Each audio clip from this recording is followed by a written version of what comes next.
House of the Dragon, Episode 4, King of the Narrow Sea. The episode focuses on Daemon's return to King's Landing and his weird incestuous relationship with his niece, Rhaenyra. We start off with Rhaenyra entertaining a host of suitors for her hand in marriage. Throughout the episode, we see Rhaenyra at her insufferable best. I think the writers spend most of this particular episode trying to highlight to us just how supremely unqualified Rhaenyra is for the role of heir. But can you really blame her? This is a teenager at the end of the day. Yeah, sure, she gets fingered by her uncle, but who doesn't? Rhaenyra carries with her this blasé demeanor and attitude towards the world and her part to play in it. And this leads to some serious animosity between her and Alicent. Here's some spoiled princess getting her pick of the lot, yet utterly indifferent and somewhat scornful of her abundance and wealth and privilege. On the other hand, however, it's like, get off my back, yo, I'm just trying to live. This old drunken Dondarrion meanders his way through his speech before he's laughed at by everyone. Dude really thought he had a chance at the princess. Rhaenyra just absolutely wrecks this guy's ego. The man is older than my father. It's unseemly for him to put himself forward as a contender for my hand. Next. And now a child. This is Willem Blackwood. He's still a little boy, but he's got some balls to him. This bracken prick starts yapping his mouth and he gets his guts rearranged. Wait, what? I think a telling moment is when Rhaenyra says this. Dragon, you dumb cunt. Bracken. I'm going to like that one. When Gerald Bracken was talking shit to that little Blackwood fella, it's obvious that Rhaenyra prefers the wild bad boy type. It's a shame the dude died so quick. I reckon he would have had a fighting chance with Rhaenyra if he just went up there and started dissing the Blackwoods. So, when the confrontation breaks out, Rhaenyra guns it and heads for her ship back to King's Landing. On the way there, she asks Criston Cole if her father will be upset over her disregard for all her suitors and ending the trip short. By this point, it's an open secret that Rhaenyra is difficult to handle and those around her find her antics somewhat exhausting. Caraxes flies overhead and rocks the boat. Clearly Rhaenyra likes this. Daemon is back, baby! So, if you recall, episode 3 of House of the Dragon ended with that epic final battle in the Stepstones. Daemon did that whole fake surrender thing, Laenor killed some folks with his dragon, Corlys was there swinging his axe, Daemon sliced the crab feeder in half, it was all great fun. So, now Daemon has returned to the capital, all triumphant, a conquering hero. Bro even got a fresh fade. Daemon waltzed into the throne room like some hot shit with a fucking wooden crown on his head. He walks right into the King's Guard's sword. He throws Prince Draeor's hammer at Viserys' feet and tells him to add it to the throne. Daemon says that he was named the King of the Narrow Sea by his soldiers after his conquest. But he already has a king, so he offers his crown to his brother, Viserys. Some moving stuff. The siblings are reconciled and King and Prince are reunited once more. The king is just a really big softy at heart. Viserys takes a lot of shit from Daemon, and his constant forgiveness of his younger brother leads to Daemon taking advantage of his brother's generosity. I do find it funny though how Daemon says he left 2,000 dead Triarchy pirates who are nailed to posts on the beaches to man the Stepstones. Like bro, you need an active military presence there if you hope to actually keep the Stepstones. And of course the issue in the Stepstones becomes a major plot point going forward, all due to the lack of care displayed by Daemon and Corlys following their initial victory of the Triarchy. They have this fancy outdoors banquet at the Red Keep where Rhaenyra tries to play nice with everyone.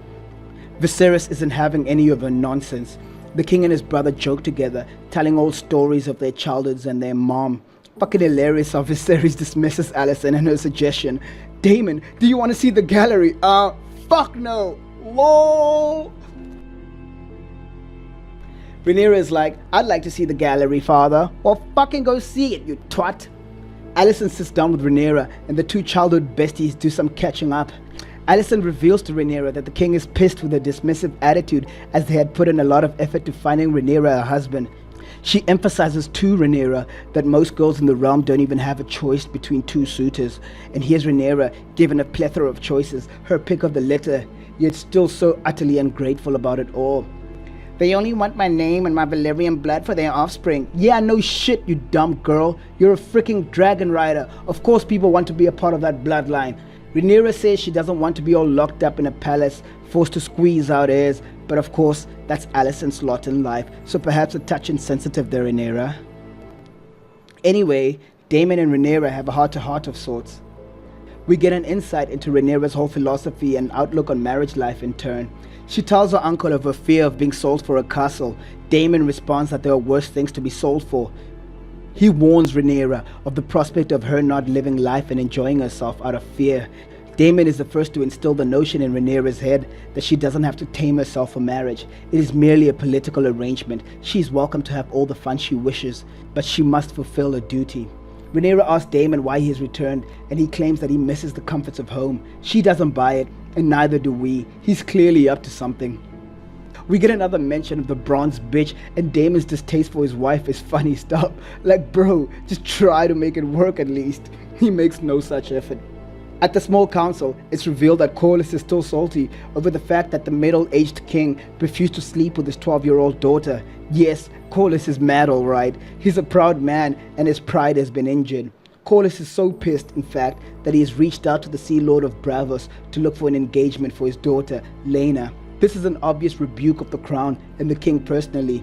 Rhaenyra goes back to her chambers and finds a note from Daemon. In it lies a map to a secret passageway through the Red Keep. These are King Maegor's secret tunnels that a bunch of the characters throughout the history of A Song of Ice and Fire have utilized for their own personal needs. Rhaenyra links up with Daemon, who wore his Date My Niece outfit with a pedo hoodie too. Uncle and niece tour the streets of King's Landing, and we see the small folk partying it up. Would you like to see your future, child? Cut to a fire-breathing dragon, ominous foreshadowing. King's Landing at night looks like my type of venue. Back in the Red Keep, the king gets a sponge bath. The old man is literally falling apart. It's one of those tragic things that you can do nothing to prevent. Such a horrible fate for Viserys. I think this particular choice to make Viserys this leper was a smart one. It made you wince every time the king popped on the screen, and every I was like, alright, fuck, let's see how fucked up Viserys has gotten. And oh boy, does it get fucked up. Back on the streets of King's Landing, Daemon and Rhaenyra attend a play, such patrons of the arts of Westeros. The play in question details the whole succession saga, wherein Rhaenyra replaces Daemon as heir, and she, herself, may be replaced by the king's eldest son. Yeah, Rhaenyra may be the realm's delight, but Aegon has a cock. It's no contest really, at least in the people's eyes, and Otto, of course. Rhaenyra utters this phrase in response. Their wants are of no consequence. You might find it hard to rule over subjects who don't believe that you have the right to rule, but hey, whatever. The pair move on to the next location. So far, this has been a wonderful date, but it can only get better from here. Rhaenyra goes up to this hard-working poor man and steals from him. He's probably still thinking about this moment like, bunch of fucking cunts. I love how this episode cuts back and forth between Rhaenyra and Alicent. We see Rhaenyra having a blast, just having the time of her life. Then we cut to Alicent, and she's washing the king and being summoned for sex. It's a solid juxtaposition, and you start to understand the resentment Alicent might bear for Rhaenyra and her antics. Rhaenyra legs it through the streets, and she bumps into Sir Harwin Strong, commander of the King's Guard. I say that for no particular reason. As I've said, Alicent gets summoned to the king's bed. Such a lovely marriage. It's really fucked up because Alicent's like, I have a headache, I just got my period. And the maid is like, I don't know what to tell you, bruv. The king wants his dick wet. Anywho, Daemon, being the depraved pervert that he is, sneaks Rhaenyra into a brothel. Now the true contrast between Alicent and Rhaenyra is exposed. Rhaenyra is in this exciting environment filled with horny strangers and an even hornier uncle, whilst Alicent has to endure this rotting man on top of her for a few good pumps. Alicent finds solace in staring at a rat in their room. Wait, is that Larys Strong? Who could possibly know? Daemon, the sick fuck, pulls down Rhaenyra's hoodie, ensuring that everyone can see them and their distinct flowy white hair. He drags Rhaenyra through scenes of sex and orgies, and this is just about the best way to bond with your niece. Bloody Targaryens, eh? This gets Rhaenyra all hot and bothered, and uncle and niece kiss, and it's all very loving and tender. Rhaenyra is ready to go, and she wants it right now. Daemon, however, backs off because of reasons, and just abandons Rhaenyra right there in the brothel. Rhaenyra sneaks back into the capital, but she's still got that itch needing to be scratched. Criston Cole is right there, so he'll do. Rhaenyra teases Cole and entices him into her room. The carefulness with which Cole handles his White King's guard cloak shows his apprehension at the moment. He could be tortured to death for this, but he's got a hot, horny virgin princess right in front of him, practically begging him to fuck her. Ask yourselves honestly, gents, what would you do in this situation? And don't fucking lie to me. I don't care if they cut off my cock for this. I'm smashing, yo. Okay, hold up. Let me think about this actually. So Kristen Cole smashes. Next question. Otto is on the hunt for some fresh gossip. He receives it in the form of the White Worm. This kid has come to deliver some news. Daemon wakes up with a wicked hangover. Misaria has taken him in for the night. I don't need protection from a common or... I'm not so common. I just love that noble arrogance. Every word that oozes out of Daemon's mouth is filled with condescension and pure superiority. Otto wishes to divulge his recently discovered news to the king, and oh boy does he. Otto tells Viserys of the rumors he has heard, and the king doesn't take the news well. I love how Otto tries to be all subtle about it, withholding all the nasty parts of the story, and Viserys is like, you accuse my daughter of something, now spill it out.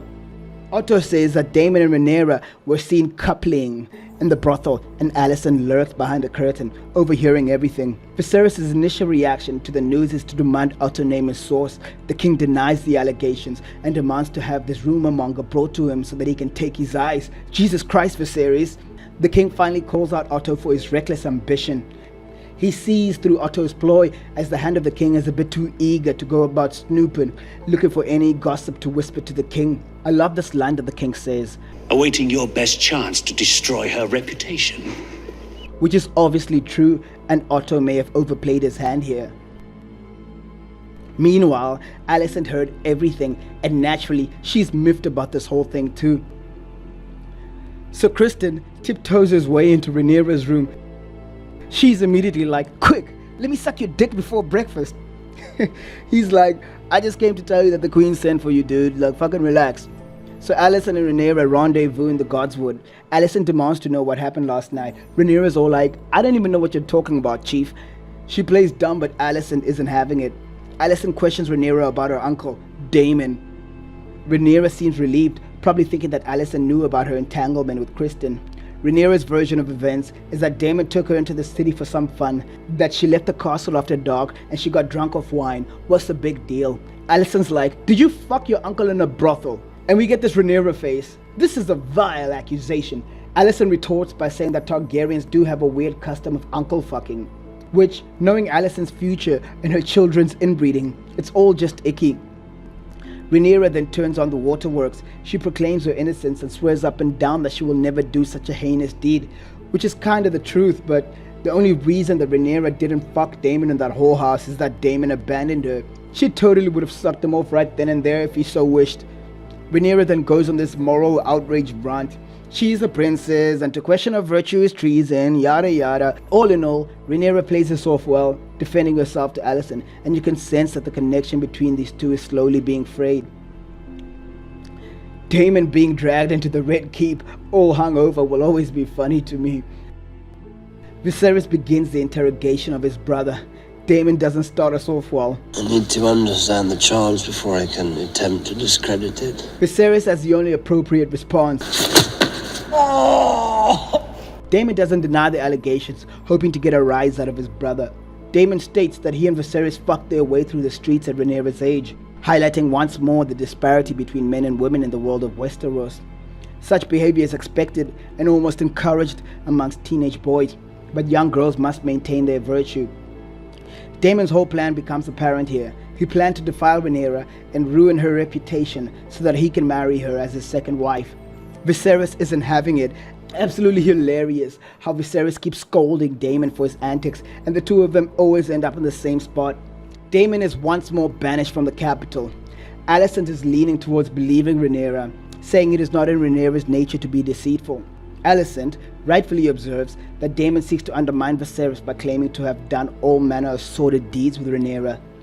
The king summons Rhaenyra, and the king and the heir have another prophecy session. Viserys puts Littlefinger's dagger over some flames, and the inscription is revealed, "From my blood come the prince that was promised." And his will be the song of ice and fire. Roll intro. Viserys tells Rhaenyra that the truth doesn't matter, only perception does. The perception of her and her uncle Daemon together is bad enough as it is.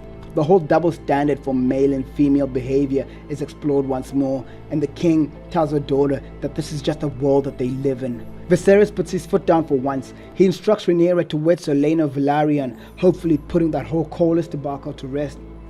Rhaenyra's like, I bet, but you have to fire Otto as your hand. Rhaenyra describes Otto as the vulture who perches upon your throne, which is quite an apt description. Otto obviously wants Aegon to be named heir, so he'll do anything to see that realized.